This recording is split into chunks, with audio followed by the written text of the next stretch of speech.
আসসালামু আলাইকুম। আজকে হচ্ছে আমি হাতে মেখে বিয়েবাড়ির স্টাইলে মাংস রান্না করব। তো আমাদের বাড়িতে বা আমাদের ওখানে যখন বড়, বড় অনুষ্ঠান করা হয়, দাওয়াত বা বিয়েবাড়ি যেকোনো দাওয়াতের অনুষ্ঠানে যেভাবে গরুর মাংসটা রান্না করে আমি সেভাবেই দেখাচ্ছি আপনাদেরকে। যাই হোক আমি এখানে মাংস নিয়ে নিয়েছি।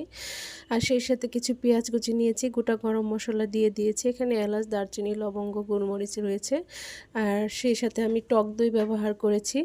আর দিয়েছি হলুদ, মরিচ, ধনিয়া, জিরা গুঁড়ো, দিয়েছি গরম মশলা গুঁড়ো আর এখানে সরিষার তেল দিয়ে আমি ভালো করে মেখে নিব এবং স্বাদ মতো লবণটা আমি দিয়ে দিয়েছি। আপনারা দেখতেই পাচ্ছেন আমি অনেক সুন্দর করে মেখে নিয়েছি। মেখে আমি কিছুক্ষণ রেখে দিব। তো ধরেন 1 থেকে 2 ঘন্টার মতো রাখলে খুবই ভালো হয়। তো আমি এখানে 1 ঘন্টার মতো রেখে দিয়েছিলাম। তো এরপর হচ্ছে আমি প্রেসার কুকারে রান্না করব। এটি মাটির চুলায় হাঁড়িতে রান্না করলে অনেক ভালো লাগে খেতে। তো যাই হোক আমি প্রেসার কুকারে সরিষার তেল দিয়ে দিয়েছি। দিয়ে আমি ভালো করে আমি পেঁয়াজটাকে ভেজে নিয়েছি আর সেই সাথে আস্ত জিরা আর 2টা বড় এলাচ দিয়ে দিয়েছি, কালো এলাচ যেটা। যাই হোক এবার হচ্ছে আমি মাংসটা থেকে দিয়ে আমি ভালো করে নেড়েচেড়ে কষিয়ে নিব। আমি এখানে মাংসটাকে বেশ কয়েকবার কষিয়ে নিয়েছি।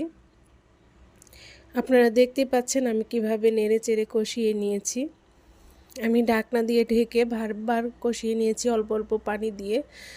তো মাংস কষানোটা যত ভালো হবে মাংসর টেস্টটাও তত ভালো হয়, আপনারা সবাই জানেন। যাই হোক আমি এখানে কয়েক টুকরো আলু দিয়েছি। আলুটা অপশনাল, আপনারা চাইলে দিতে পারেন, নাও দিতে পারেন। তো আমার মেয়ে আলু খেতে পছন্দ করে, এর জন্য আমি দিয়েছি।